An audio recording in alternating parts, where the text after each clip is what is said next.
anyway, we didn't know this was our last few hours on board at Tobruk. So they said to us, suddenly they came to us and said, right, there's a destroyer in there, we'll take you out by barge. They couldn't get to onto the ship itself. They were all sunken ships here, and they had ladders or planks across from the shore onto the various sunken ships, and the destroyers pulled in against.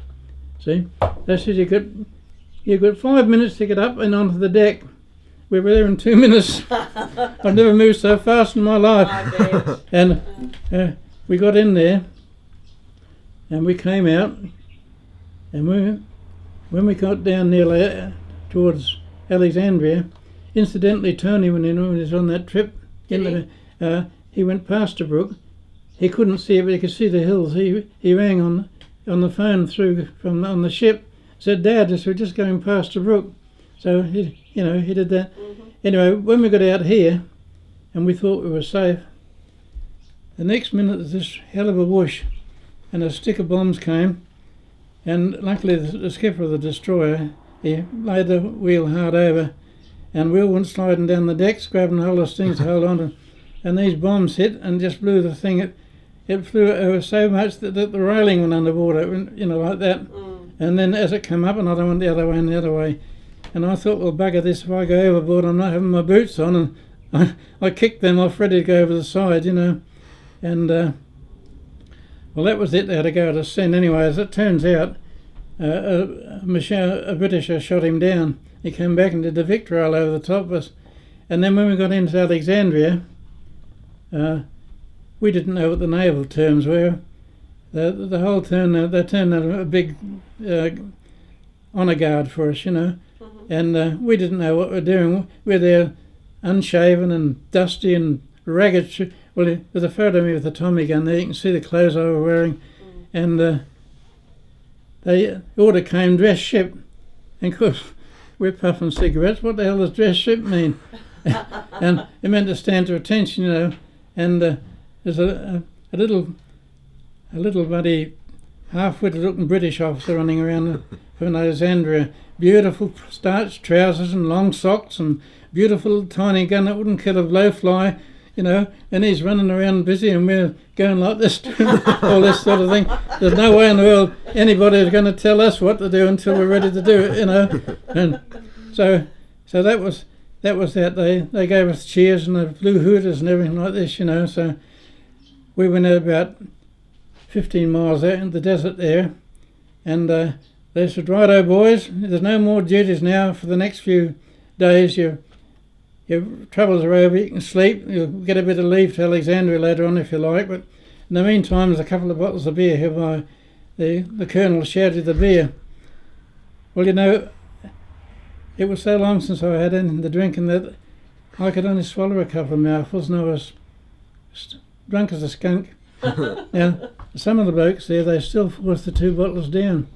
And in no time, blokes have been mates for all that time. They're belting out of each other. And they brought these great big dixies. We hadn't had experience, the catering corps, with starvation.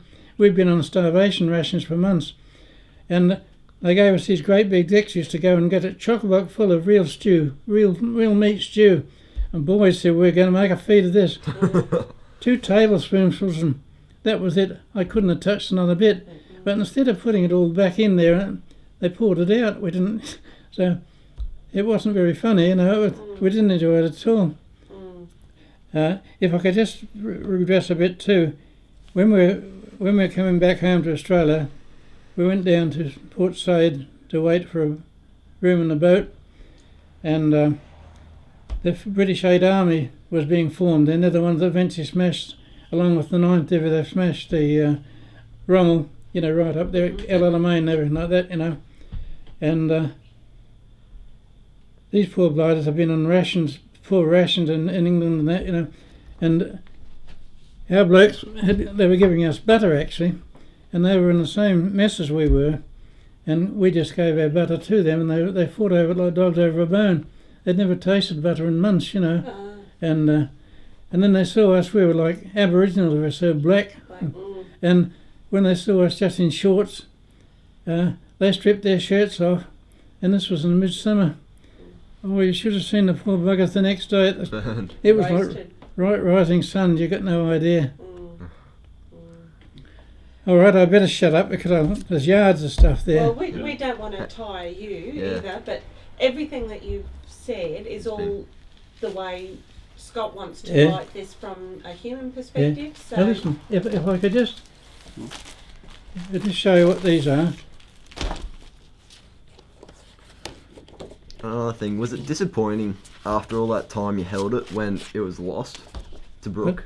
Like, you know how like the Australians and the British and that at the start held it for 8 months, and then when you were relieved, it fell after that? Yeah, well, what happened then, the South Africans took it over, but it wasn't very important then, and they'd been battling backwards and forwards, the Germans and the British back and forwards, you know, up and down Libya, and they let all these defences fill up with sand. So when the Germans broke their way through again, they were able to more or less waltz in, and they took it. So Rommel did take Tobruk, but he didn't take it from the Australians. No. Yeah. Now, that there, that's me, believe it or not. That's about 3 months after I'd been in Tobruk, and that's a little Arab boy. And that's part of, you've heard of Ascalon, you know, where Samson pulled the temple down on himself. And that's at present, it's right near Gaza. That's where all the Jews and the Arabs are fighting at present. And this is part sealed, they're Corinthian type of pillars. The whole place was full of those sort of things. And I went there on a bit of leave this day. And now that particular photograph, it's not one of the film stars. I put a bit of weight on, I've been out of the book for a while there. And that's the Yarkon River. Now, in the year 2000, there were about 1,000 or so Jewish people went over to Tel Aviv to hold their own Jewish Olympics. And they threw a bit of a bridge across this, a makeshift thing. And by that time, this water was so filthy it was deadly poisonous. I could have drunk that water, it was so good when I was there. By the time I just went there, and the reason why my hair's curly and that was I'd had it cut right off and had it shampooed and that. It looks as if I got curly hair there. Yes, it does. But there, I'm wearing my hat and it's been sweating. Anyway, this bridge collapsed with about 100 of these Jewish people on board. And so you might remember it, so many of them got killed. And it was from the poison in the water. Yeah. That's what that is. And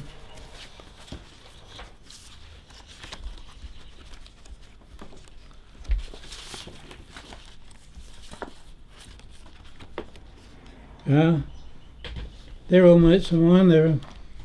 That's on the way up to Tobruk. And believe it or me, that's me there. It doesn't look like me, does it? I'd bought this big gun, a big Italian gun that'd been captured by a bloke that had been up in the desert before I got up there. And I paid him an Egyptian pound for it, and I got a belt full of ammunition, and I was going to create merry hell with this great big pistol. And, it was so hard to pull the trigger. You needed about two. You'd have to ask the bloke to stand and wait while he pulled the trigger. I ended up throwing it away. Was that a Magnum? Yeah. Well, most of those blokes got killed actually. That's them. Well, this won't be really of interest for that, but that's me as a boy at St Joseph's. That's when I made my first communion. St Joseph's at Nunda. Oh, okay. That's great too. That's excellent. Excellent. We're just about to run out. Yeah. So. Oh, that's done well. Big thanks. Yeah. Thanks for that, Jim. Well, it's a pleasure. Yeah.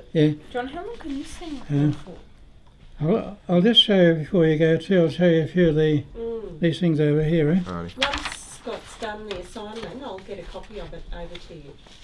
So that once Scott's done his assignment, I'll get a copy of it over to you. Oh, that'd be great. Yeah. Thanks very much. Huh?